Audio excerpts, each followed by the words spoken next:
السلام علیکم ورحمۃ اللہ وبرکاتہ۔ آج ہم اپنے نئے موضوع مکتوب نگاری کے ساتھ آپ کی خدمت میں حاضر ہیں۔ عزیز طلباء و طالبات، مکتوب نگاری آج اتنا ناپید ہو گیا ہے کہ جتنی ہوا میں آکسیجن۔ مکتوب نگاری میں تاریخ کے اندر ایسے لاجواب ہیرے جو ہیں وہ پڑے ہوئے ہیں جنہوں نے مکتوب نگاری کو ایک بہت بلند مقام عطا کیا، جن میں سب سے سر فہرست جو ہیں وہ ہمارے پچھلی صدی کے مشہور شاعر مرزا دبیر الملک اسد اللہ خان غالب ہیں۔ مرزا صاحب نے مکتوب نگاری کو اس طرح سے آسمان ثریا کے اوپر پہنچا دیا کہ مکتوب نگاری کی حیت اور انداز ترکیب ہی بدل کر رکھ دی۔ ایسا انداز اپنایا کہ جیسے خط لکھنے والا بالکل سامنے بیٹھا ہوا ہے۔ مکتوب نگاری کو انہوں نے مکالماتی انداز کا رنگ دے ڈالا اور پھر مکتوب نگاری کے اندر اپنی محبت کی ایسی شمع جو ہے وہ روشن کرتے کہ جس کو وہ خط لکھتے تھے اس کے اندر وہ آتش شمع اس قدر روشن ہو جاتی تھی کہ وہ مرزا صاحب کے خط کا انتظار اس طرح سے کرتے کہ جس طرح ایک محبوب جو ہے وہ اپنے عاشق کا انتظار کرتا ہے، اور پھر جیسے ہی غالب کا خط ملتا وہ ان کو خط لکھنے بیٹھ جاتے تھے۔ تو بعین ہی غالب کی حالت بھی بالکل اسی طرح سے ہوا کرتی تھی کہ دن میں روزانہ تین بار ڈاک کا ہرکارہ خط لے کر ان کے چاہنے والوں کے خط لے کر ان کے پاس آتا، اور غالب کا قلم اور ان کا قلم دان اور ان کا خط کا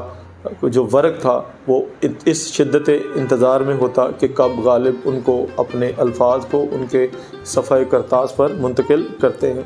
تو عزیز طلباء، غالب کی مکتوب نگاری تو ایک طرف رہ گئی، لیکن آج کے دور میں مکتوب نگاری جو ہے وہ تقریباً ناپید ہو چکی ہے۔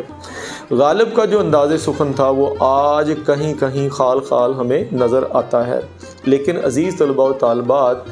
جب سے انٹرنیٹ کا زمانہ آیا ہے، جب سے موبائل آیا ہے، اب خط کی جگہ پر SMS، واٹس ایپ، ٹیلی گرام اور دیگر سوشل میڈیا ایپس نے لے لی ہے۔ اب وہ شدت انتظار وہ ختم ہو گیا، اب وہ محبوب کا انتظار ختم ہو گیا۔ اب پلکتے جھپکتے میں کیا ہوتا ہے کہ ادھر سے میسج ادھر ڈیلیور ہوتا ہے اور فوراً اس کا جواب آ جاتا ہے۔ تو ہم اس کو جدید دنیا کے اندر جو ہے اس کو بھی ہم مکتوب نگاری کے نام سے موسوم کر سکتے ہیں۔ خط کو لکھنے کے لیے جن خصوصیات کا تذکرہ ہم نے آپ کے سامنے کیا، آپ نے ان کو بالکل بالائے طاق نہیں رکھنا۔ آپ نے خط لکھتے ہوئے چند ضروری چیزیں ہیں جن کو آپ نے اپنے پیش نظر رکھنا ہے، اور وہ چیزیں کون سی ہیں کہ آپ نے نمبر 1، خط کو بہت ہی سادہ رکھنا ہے۔ خط کے اندر مشکل ترین الفاظ کا استعمال نہیں کرنا۔ ہمارے کچھ اساتذہ کرام جو ہے وہ مکتوب نگاری کے اندر ایسے الفاظ کا استعمال کرتے ہیں کہ جو پڑھنے والا جب اس خط کو پڑھے تو اس کو اپنے ساتھ ایک ڈکشنری جو ہے وہ رکھنی پڑے۔ تو آپ نے بالکل ایسے الفاظ کا استعمال نہیں کرنا، خط کی زبان کو سادہ رکھنا ہے تاکہ میرے جیسا بندہ بھی اس خط کو آسانی سے پڑھ سکے۔ دوسرے نمبر پر آپ نے خط کو جب لکھنا ہے تو اس کو اس طرح سے لکھنا ہے کہ خط کو پڑھنے والا یہ جانے کہ جیسے خط لکھنے والا بالکل اس کے سامنے بیٹھا ہوا ہے اور وہ اسے ہم کلام ہو رہا ہے اور وہ آپ سے سوال کر رہا ہے اور آپ اس کو جواب دے رہے ہیں، یعنی خط کو آپ مکالماتی رنگ دیں جس طرح مرزا غالب نے اپنے خطوط کے اندر اپنے مکالماتی انداز کو اپنایا تھا۔ تیسری چیز آپ نے جو اس کے اندر کرنی ہے وہ یہ ہے کہ آپ نے اپنے خط کے اندر اگر ضروری پڑے تو ضرب الامثال کا استعمال کیجئے، ضروری پڑے تو اقوال کا استعمال کیجئے، ضروری پڑے تو احادیث کا استعمال کیجئے، اگر ضروری لگے تو قرآنی آیات کے تراجم کا حوالہ بھی دینے سے گریز آپ نہ کریں۔ لیکن عزیز طلباء و طالبات، شعر لکھتے ہوئے آپ نے اس بات کو ملحوظ خاطر رکھنا ہے کہ آپ جو شعر اپنے خط کے اندر بطور ریفرنس دے رہے ہیں اس میں کسی قسم کی املا کی غلطی موجود نہ ہو۔ ایک اور بات جو خط کے حوالے سے میں آپ کے ساتھ شیئر کرنا چاہوں گا وہ یہ ہے کہ جب آپ اقوال کا تذکرہ کریں تو لازمی طور پر آپ ان کو واوین کے اندر لکھیں۔ واوین کے اندر آپ نے لکھنا ہے، اس کو بڑی سمیٹری کے ساتھ لکھنا ہے تاکہ پڑھنے والے کی نظر اس کے اوپر جائے اور وہ پڑھنے کے بعد اس خط سے پورا محظوظ ہو سکے۔ ایک اور بات جو میں خط کے حوالے سے میں آپ سے کرنا چاہوں گا کہ خط کا نفس مضمون کتنا ہونا چاہیے. جو اکثر اساتذہ، طلباء و طالبات سوال کرتے ہیں کہ خط کتنا ہونا چاہیے، تو میں آپ سے ایک ہی عرض کروں گا کہ بہت سارے ماہر لسانیات جو خط کہتے ہیں کہ خط جو ہے وہ اتنا ہو کہ آپ کے نفس مضمون کو مکمل طور پر احاطہ کر سکے. تو عزیز طلباء و طالبات، چونکہ یہ ایک نمبر گیم ہے اور اس نمبر گیم کے اندر بہت سارے اساتذہ جو ہیں وہ اس کے اندر اپنا مختلف نظریہ رکھتے ہیں، تو جو تمام نظریات رکھنے والے اساتذہ ہیں جو خط لکھواتے ہیں، لکھتے ہیں، چیک کرتے ہیں، دیکھتے ہیں، تو وہ کہتے ہیں کہ خط کو کم از کم 1.5 صفحے کا ہونا چاہیے. 1.5 پیج یعنی 1 پیج پورا اور اس کے بالکل پشت والا جو پیج ہے وہ بالکل آدھا. تو اس طرح سے آپ کا 1.5 صفحہ خط کے اوپر مشتمل ہو جائے گا. جس طرح انسان کا پورا وجود جو ہے وہ سر سے لے کر پاؤں تک ایک ایک نقش و نگار کو واضح کرتا ہے کہ یہ سر ہے، یہ باڈی ہے، یہ ہاتھ ہے، یہ پاؤں ہے، یہ ٹانگیں ہیں، یہ آنکھیں ہیں، یہ زبان ہے، یہ ناک ہے، یہ کان ہے، تو اسی طرح یہ ہمارے جسم کے اعضاء ہمارے وجود کی شناخت کا حصہ بنتے ہیں. تو اسی طرح خط کے اندر بھی کچھ اجزاء ایسے ہیں کہ جب تک ان کو جانا نہیں جائے گا تب تک خط کے اجزاء جو ہے وہ مکمل نہیں ہوں گے. ہمارے مرزا غالب ہمیشہ یہ کوشش کرتے تھے کہ وہ نہ تو مقام تاریخ لکھتے تھے، نہ خط کا مقام لکھتے تھے، وہ سیدھا القاب و آداب سے شروع کرتے تھے اور اپنے خط کو مکمل کر دیتے تھے. لیکن عزیز طلباء و طالبات، آپ نے ہرگز مرزا غالب بننے کی کوشش نہیں کرنی. آپ نے اپنے خط کو درج ذیل عنوانات کے تحت اپنے خط کو تقسیم کرنا ہے. سب سے پہلے آپ نے مقام روانگی تحریر کرنی ہے. نمبر 2 تاریخ لکھنی ہے. نمبر 3 القاب و آداب آپ نے تحریر کرنے ہیں. نمبر 4 آپ نے خیریت نگاری تحریر کرنی ہے. نمبر 5 آپ نے نفس مضمون تحریر کرنا ہے. آخر میں آپ نے خط کا اختتامیہ تحریر کرنا ہے. اور اس کے بعد جو کاتب ہے، جو خط لکھنے والا ہے، وہ اپنا نام اور پتہ لازمی طور پر لکھے گا. تو اس طرح سے یہ کل 7 اجزاء بنتے ہیں کسی بھی خط کی تکمیل کے حوالے سے. اگر آپ ان میں سے ایک جزو جو ہے اس کو منفی کریں گے تو آپ کا خط جو ہے وہ نامکمل رہ جائے گا. تو جی عزیز طلباء و طالبات، اب ہم آپ کے سامنے ایک ایسی فہرست جو ہے وہ رکھنے جا رہے ہیں کہ آپ نے جس کے نام خط لکھنا ہے اس کے لیے آپ نے کون کون سے القابات استعمال کرنے ہیں. تو آئیے اس فہرست کے اوپر ایک نظر ڈالتے ہیں کہ کس کے لیے آپ نے کون سا لقب استعمال کرنا ہے، اور آپ نے اس کے جواب میں جب اپنا پتہ تحریر کرنا ہے تو آپ نے اپنے حوالے سے کون سا لفظ استعمال کرنا ہے. تو غور سے دیکھ لیجئے گا، اس میں بالکل آپ نے کوتاہی نہیں برتنی. تو جی عزیز طلباء و طالبات، آج ہم آپ کو امتحان میں خط لکھتے ہوئے ان غلطیوں کے حوالے سے بتائیں گے جن کو آپ نے بھول کر بھی اپنے خط میں نہیں لکھنا. اگر آپ ان اغلاط کو خط میں دہرائیں گے تو عین ممکن ہے کہ آپ کے خط میں جہاں 10 کے 10 نمبر پورے آ سکتے ہیں وہاں پر آپ آدھے سے بھی کم نمبر لے سکیں. تو یہ وہ غلطیاں ہیں کہ جن سے آپ نے حتی الامکان کوشش کرنی ہے کہ آپ ان غلطیوں سے دور رہیں. تو جی عزیز طلباء و طالبات، آپ جب امتحان میں خط کا موضوع تحریر کرنے لگیں تو آپ نے خط میں کمرہ امتحان کو اس طرح سے تحریر نہیں کرنا، بلکہ گرین شیڈ کے اندر جس طرح سے آپ کو بتایا گیا ہے کمرہ امتحان کو آپ نے ایسے تحریر کرنا ہے، اور اس کے لیے آپ کو ممتحن 1 نمبر ایوارڈ کرے گا. اگر آپ کمرہ امتحان دوسری طرح سے لکھیں گے تو ممتحن بلا ہیل و حجت آپ کے اس کمرہ امتحان کے لکھے ہوئے کو کراس کر دے گا اور آپ آسانی سے 1 نمبر سے محروم ہو جائیں گے. تو آپ نے امتحان میں یہ غلطی بالکل بھی نہیں دہرانی. تو میرے پیارے عزیز طلباء و طالبات، دوسری غلطی جو آپ امتحان میں کرتے ہیں وہ ہے تاریخ لکھتے ہوئے. امتحانی مرکز کے بالکل نیچے آپ نے جو تاریخ لکھنی ہے وہ یلو والے باکس کی بجائے آپ نے گرین والے باکس میں جو تاریخ لکھنے کا طریقہ ہم نے آپ کو وضع کیا ہے وہ آپ نے بالکل ویسے لکھنی ہے۔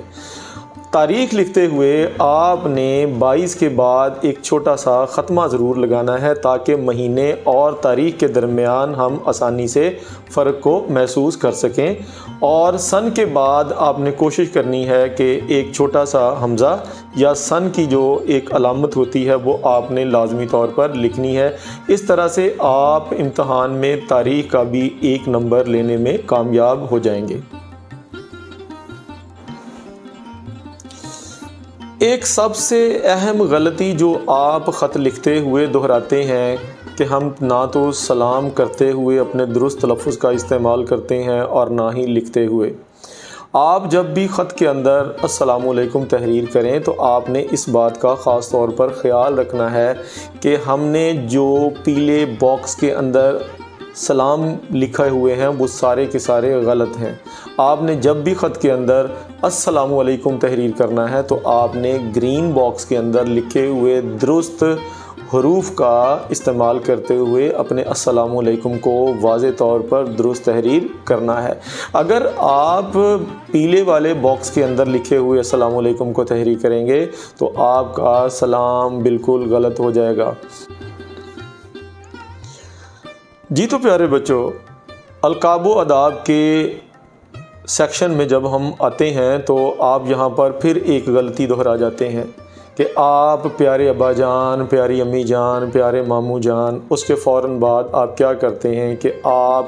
ختمہ کی علامت لگا دیتے ہیں، جو کہ سراسر غلط ہے۔ آپ جب کسی کو پکارتے ہیں تو پکارتے ہوئے جو علامت استعمال کی جاتی ہے وہ ہوتی ہے حرف ندا۔ تو آپ جیسے ہی امی جان، ابا جان، پیارے ماموں جان کا لفظ استعمال کریں تو آپ نے اس کے فوراً بعد علامت ندائیہ استعمال کرنی ہے۔ اس کے بعد آپ نے السلام علیکم کا اضافہ کرنا ہے۔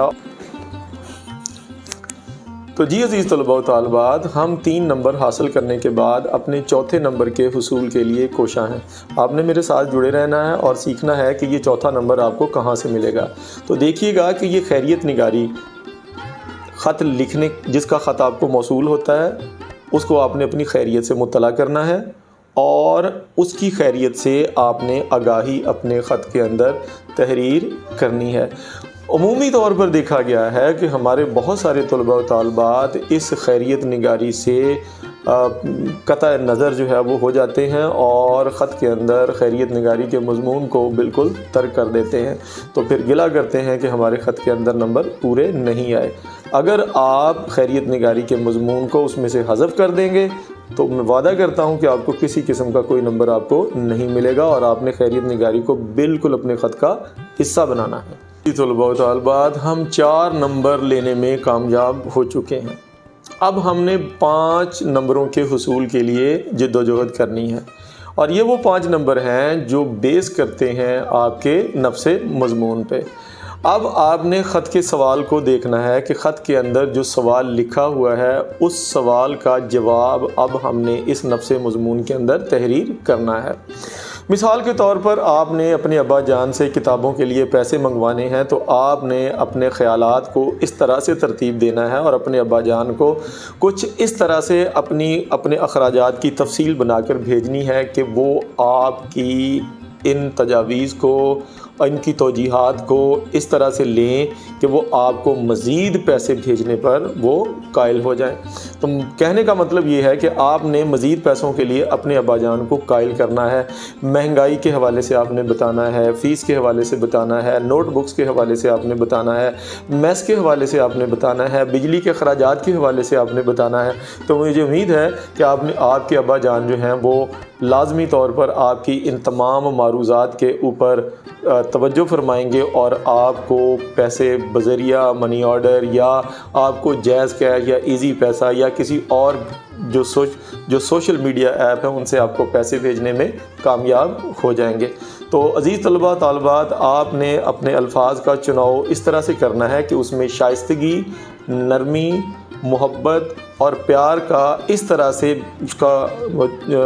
اس کو گوندنا ہے کہ ابا جان آپ کے اس چناؤ سے متاثر ہو جائیں اور آپ کو پیسے بھیجنے پر مجبور ہو جائیں۔ تو یہ نفس مضمون اگر آپ اس طرح سے اختیار کرتے ہیں اور اس کو اپنے صفحہ کرتاز کے اوپر بکھیرتے ہیں تو میں لامحالہ طور پر یہ کہنے پر مجبور ہو جاؤں گا کہ ممتحن جو ہے وہ آپ کی ان تمام اس سادگی کو اور ابا جان سے محبت کو دیکھتے ہوئے وہ آپ کو نفس مضمون میں سے پورے کے پورے 5 نمبر لازمی طور پر دے دے گا۔ تو میرے پیارے بچوں، نفس مضمون میں ہم کمال مہارت دکھانے کے بعد اپنے آخری مرحلے میں پہنچ چکے ہیں، اور یہ ہوتا ہے خط کا اختتامیہ۔ خط کا اختتامیہ کیسے تحریر کریں؟ خط کا اختتامیہ آپ نے اس طرح سے تحریر کرنا ہے کہ گھر میں سب سے چھوٹے بہن بھائیوں کو آپ نے سلام بھیجنا ہے، گڈو، منی کو، اور چھوٹے جتنے بہن بھائی ہیں ان کو تذکرہ کرنا ہے، امی جان کی خدمت میں سلام عرض کرنا ہے، اور پھر اس کے بعد آپ نے اپنے خط کو والسلام کے ساتھ ختم کر دینا ہے۔ لیکن یہ بات یاد رکھیے گا کہ والسلام لکھتے ہوئے آپ نے اس سلائیڈ کے اندر جو پیلے باکس کے اندر لکھا ہوا والسلام ہے بالکل اس طرح سے تحریر نہیں کرنا، بلکہ آپ نے اس گرین باکس کے اندر، چیک والے باکس کے اندر جس طرح سے والسلام لکھا ہوا ہے آپ نے اس والسلام کو فالو کرنا ہے، اور بالکل اسی طرح سے آپ نے تحریر کر کے ممتحن سے اپنے لیے 1 نمبر اور حاصل کر لینا ہے۔ تو عزیز طلباء و طالبات، خط کے اختتامی کلمات کے ساتھ ساتھ آپ نے اپنا نام، اگر آپ اپنے ابا جان کو خط لکھ رہے ہیں تو آپ کا تابع فرمان بیٹا، ماموں جان کو خط لکھ رہے ہیں تو آپ کا پیارا بھانجا، چچا کو خط لکھ رہے ہیں تو آپ کا پیارا بھتیجا، اور نیچے نام لکھیں۔ نام لکھنے کے بعد آپ اپنا ایڈریس لازمی طور پر تحریر کریں گے، یعنی آپ مکتوب لے کو یہ لازمی طور پر بتائیں گے کہ آپ جس مقام پر موجود ہیں یہ خط آپ نے کہاں سے تحریر کیا ہے۔ تو والسلام کے نیچے آپ نے اپنے القاب، اپنا نام تحریر کرنا ہے۔ نام کے بالکل نیچے عزیز طلباء و طالبات آپ نے اپنا خط لکھنے کا مقام لازمی طور پر تحریر کرنا ہے تاکہ مکتوب لے آپ کو واپسی جواب دے سکے۔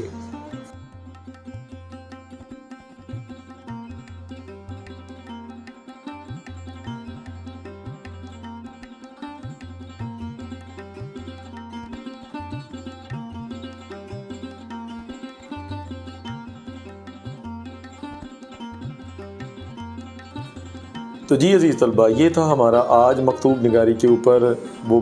مختصر سا لیکچر، جس کو ہم نے ضروری جانا کہ ہمارے عزیز طلباء و طالبات کہیں امتحان میں